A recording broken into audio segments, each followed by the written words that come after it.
I've been gay longer than it's been popular. But it even predates me as a movement in the U.S. Apparently, during the 1920s, it was a fairly active time in at least New York City, when all kinds of liberation was going on. And as I understand it from the historical records of the period, things were pretty hopping in Harlem and other places.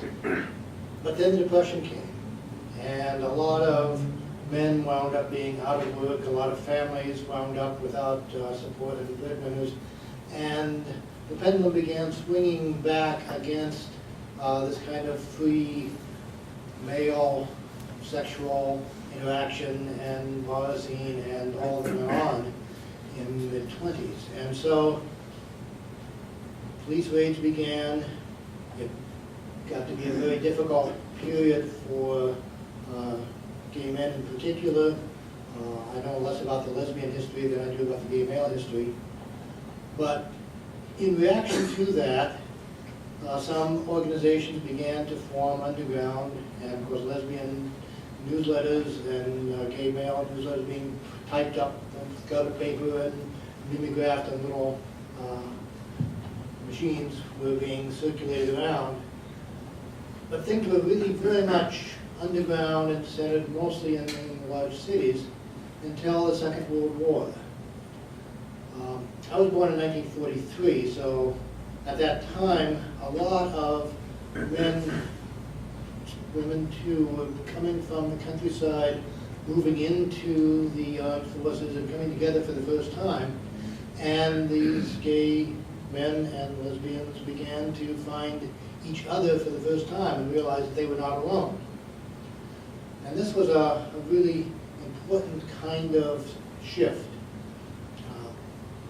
Many of them had identified with the movie with Dorothy, Wizard of Oz, and saw themselves sort of moving from that gray, black and white Kansas farm up into the Technicolor world with the Wizard of Oz and all the fantastic things, the Golden Brick Road and so forth.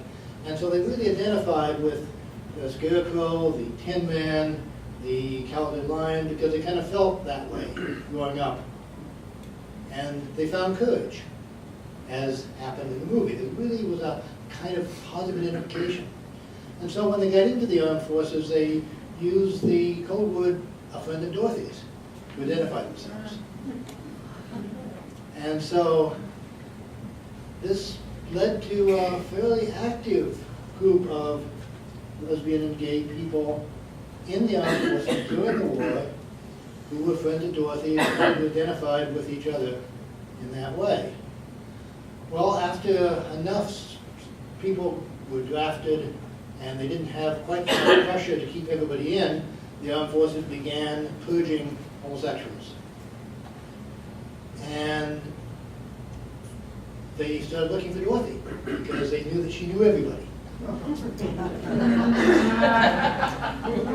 And apparently, when Eisenhower got the order, he was, of course, commander of the European Front, to get rid of the homosexuals in his unit.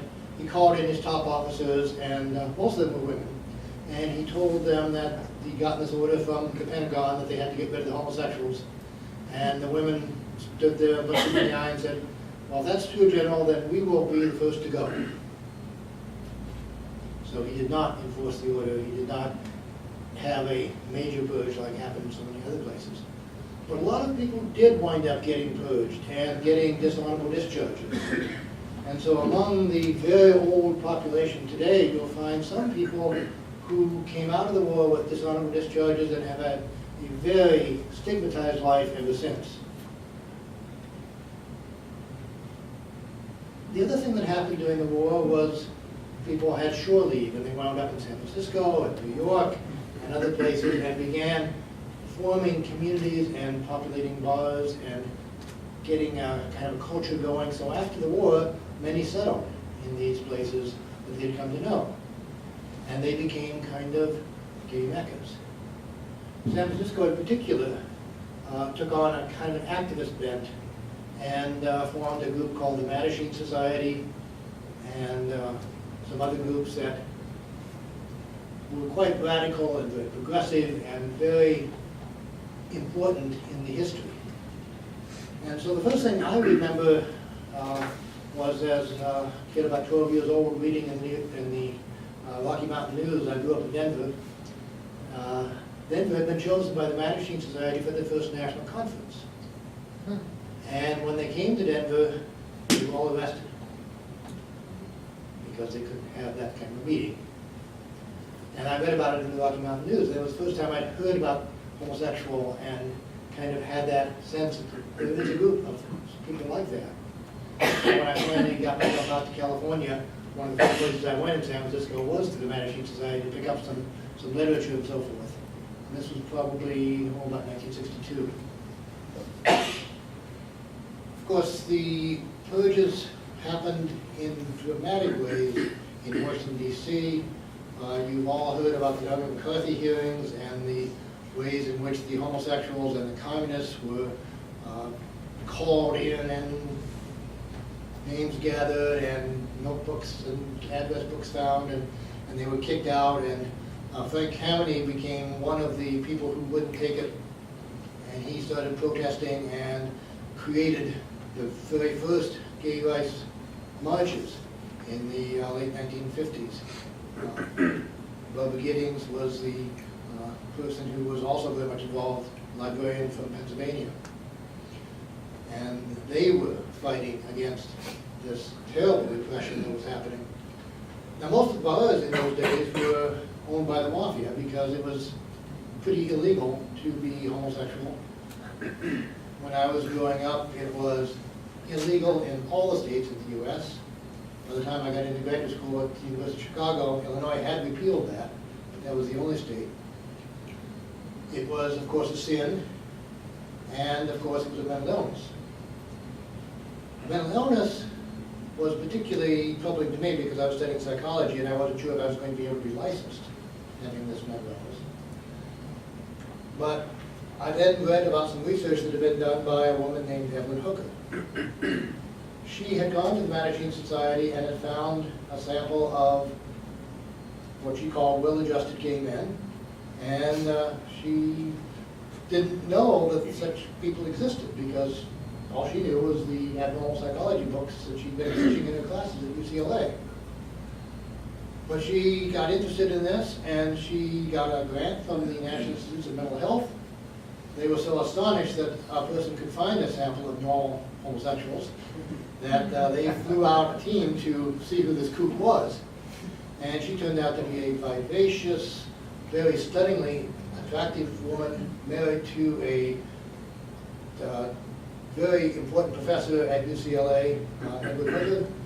He was a distinguished professor, and above reproach, they invited this team from NIMH to dinner and convinced them that this woman was serious, and the grant was given, and she then became one of the major supporters of gay affirmative work in psychology for about a decade, and supported by NIMH grants all the while. Her research was what was used by the American Psychiatric Association when they depathologized homosexuality. This grew out of a symposium that was held where a psychiatrist who was disguised in appearance and voice gave the first presentation of an openly gay psychiatrist to the professional organization, and pointed out what a disservice that stigma of mental illness was doing to people who were in fact perfectly normal. And Evelyn Hooker's research, being based on a community resident sample of well-functioning gay men, showed that there was no problem mentally with them as a group. They could not be distinguished from a matched set of heterosexual men by the best experts in the field at the time. And when she gave her presentation, the light went on in the room in a way that it sort of happens in psychological circles. The title of one of the papers is "What Light It Shed," because people had never imagined this before. So in 1973, homosexuality was removed from the Diagnostic and Statistical Manual of the Official Mental Illnesses. And that was a very significant change. Now we need to talk about Stonewall briefly. I mentioned that all the gay bars at the time were very much mafia-run and had to pay bribes to the police. The police would raid them. I remember going to Stonewall before the riots sometimes, and had a big back room. And you could dance in that back room, but then the lights would flash, indicating the police were coming in for the raid, so you had to stop dancing with somebody of the same sex. And everybody had to be on their best behavior.